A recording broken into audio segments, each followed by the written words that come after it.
Hello and welcome to Business Reporter's Digital Economy campaign.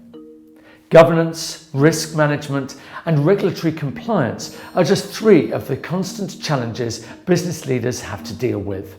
But in an era when so-called black swan events are becoming all too common, the pandemic of the past 18 months being just one of them, how can C-suites and businesses overall adjust to the new normal? Many directors and shareholders understand that they are lagging behind when it comes to adjusting to today's rapidly evolving risk and compliance landscape. Is there a path to success through that landscape? That's what we're going to discuss today with Dottie Schindlinger, the Executive Director of the Diligent Institute.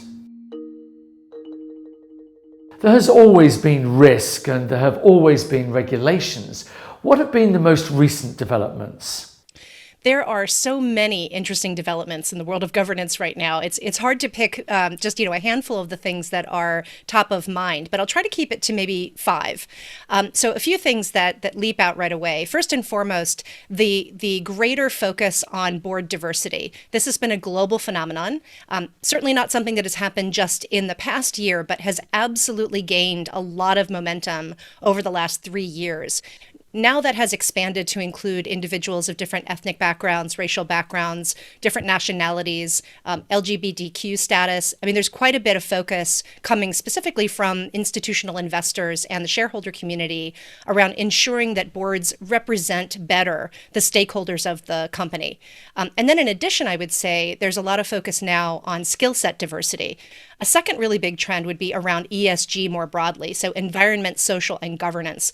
This has become a touch point for most companies. It's absolutely a touch point for the investor community. And I'm thinking about big institutional investors like BlackRock, State Street, Global Advisors, Vanguard. They have all issued guidance to their companies around ensuring that they are adhering to things like the TCFD, the climate-related financial disclosures, SASB metrics, and that they are reporting more about their social capital, ensuring that they have good diversity and they're representing the interests of shareholders and stakeholders more broadly. The third option would be about corporate purpose. It's just about exactly 2 years ago that the Business Roundtable issued its statement on the purpose of a corporation, really calling on companies to commit to having a broader social purpose. And so making sure that companies are more than about being profit-generating centers, that they're about providing a positive impact for all of their shareholders and stakeholders was kind of a new concept. And that has really led to a big focus for companies around stakeholder capitalism. How are we ensuring that all stakeholders are participating in capitalism and that things are not really skewed or imbalanced in a way that would damage the long-term sustainability of the enterprise? Fourth, I would say there's been a huge uptick in cybercrime. And so companies are spending a lot more resources and a lot more time focused on fighting things like ransomware, ensuring that they have strong perimeter defenses, making sure that they are in compliance with new data privacy laws. There's a lot happening in this space, especially during the pandemic, when so much of the workforce moved remote. We saw just a massive increase globally in cybercrime. Cybercrime now reaches an estimate of about a $6 trillion a year enterprise, which if that was a country would include, make it inclusive in the G7. And so every business now has to be focused on fighting cybercrime and fighting cyber risk, addressing cyber risk. And that has required boards, especially, to become much more adept at having discussions about these issues. Many directors are not particularly well equipped to do that. They don't come from a cybersecurity background. They may not have a lot of technological knowledge or experience. And so it's been a bit of a struggle, but it is something that is such a material risk for companies that they really cannot afford not to have those conversations and not to have board oversight. And then I would say really the final piece is GRC more broadly, governance, risk, and compliance. For a very long time, that was seen as something that sort of happened downstream below the board level. But because of the pandemic, we saw so many boards spending time talking about things like supply chain issues or workforce issues, and really thinking more broadly about large systemic risk, enterprise level risk, even existential risk, and really having some questions about how are we managing for these things.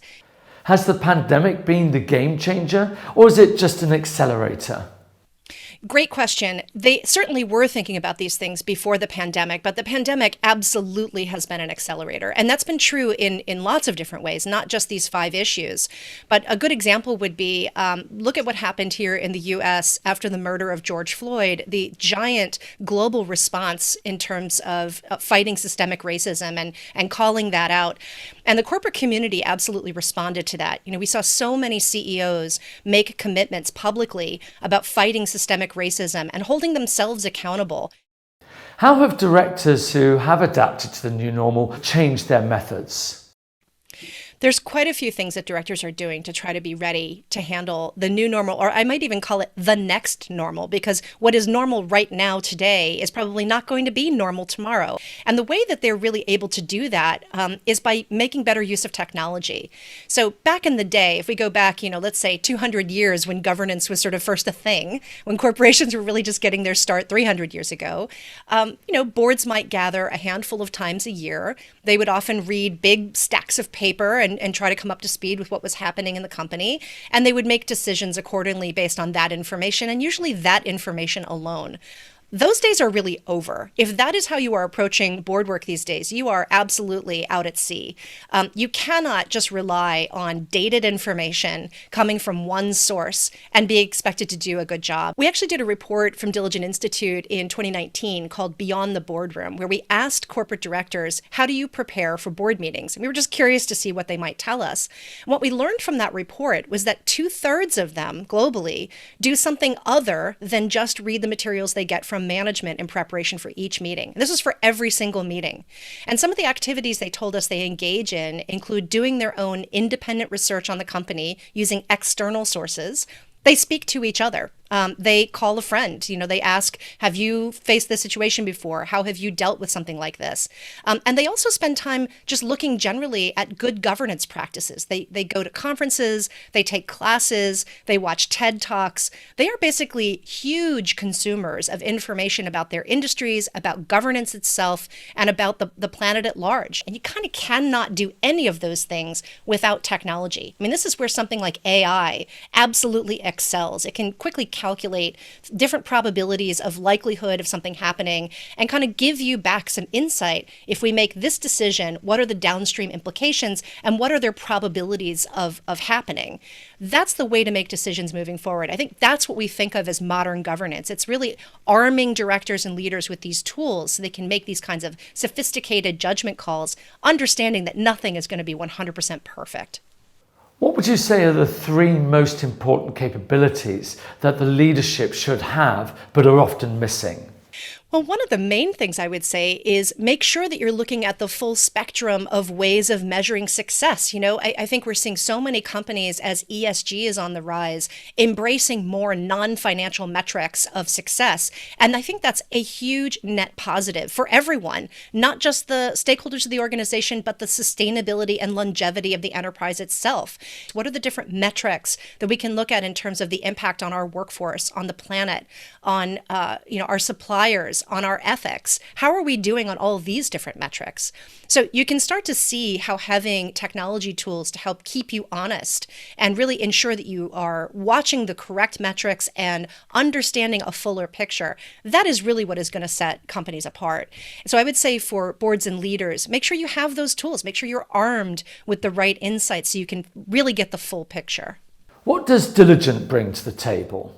So the tools that we have include tools that address board and leadership collaboration. They address governance, risk, and compliance, ESG. They also address operational governance and governance intel and analytics. So really giving you that full end-to-end governance perspective. How are we doing not just in the boardroom, but all the way down throughout the organization from the perspective of risk oversight, governance, and compliance? And how are we doing not just on our financial metrics, but on the full spectrum of ESG metrics as well? So having these tools that, it's not just the board that is touching them.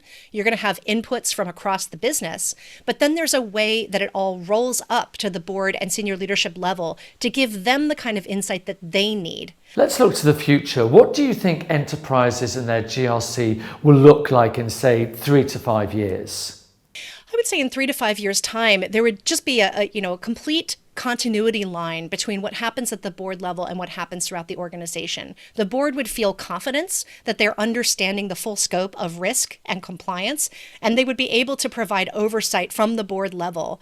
And then those further down in the organization would understand that guidance and be able to take that and operationalize on it. And they wouldn't feel, I think, what they feel today, which is that GRC kind of stops at some point in the organization and never really goes that final mile up to the board table. There needs to be that connection. You can't have GRC happen in silos. If it happens in a really siloed way, you're never going to see the full picture. You're only going to see the things that you are measuring. We all know the old saying that what gets measured gets managed. But if we don't see all the different measurements that are happening, we don't know how things are being managed. And maybe they're not being managed well. So hopefully 3 to 5 years from now, there won't be this siloed kind of scattershot approach to GRC. It'll be seamless, right from the leadership on down. And that's going to help everyone. Well, it's been great to find out more. Dottie Schindlinger from the Diligent Institute, thank you very much indeed. It's been great meeting you. Thank you so much.